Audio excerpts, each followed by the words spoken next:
Ինչ է տեղի ունենալու այն ժամանակ, երբ Քրիստոս երկրորդ անգամ վերադառնա։ Ավետարանում կարդում ենք, որ Քրիստոս գալու է երկրորդ անգամ։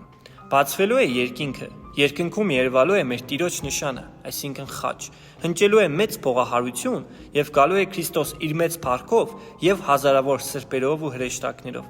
Այդ ժամանակ բացվելու են գերեզմանները եւ բոլոր ննջեցյալները հարություն են առնելու, որպիսի տեղի ունենա Տիրոջ ահեղ դատաստանը։ Քրիստոս ավետարանում ասում է. «Մի զարմացեք, որովհետև կգա ժամանակ, երբ բոլոր նրանք, որ գերեզմաններում կլինեն, կլսեն նրա ձայնը եւ դուրս կգան։ Բարի գործեր կատարածները հարություն կառնեն կյանքի համար, իսկ չար գործեր արածները դատաստանի համար»։ Հենց այդ ժամանակ է, որ գալու է այս աշխարհի վախճանը եւ լինելու է նոր երկիր եւ նոր երկինք։ Քրիստոսին հավատացող եւ իր եկեղեցու մաս կազմող հավատացյալները ստանալու են փառավորված մարմիններ եւ ապրելու են Տիրոջ երանելի ներկայության մեջ հավիտյան։ Իսկ սատանան, դևերը եւ բոլոր ամբարիշտ ու մեղավոր մարդիկ նետվելու են կրակե լիճը, նույն ինքը դժոխք։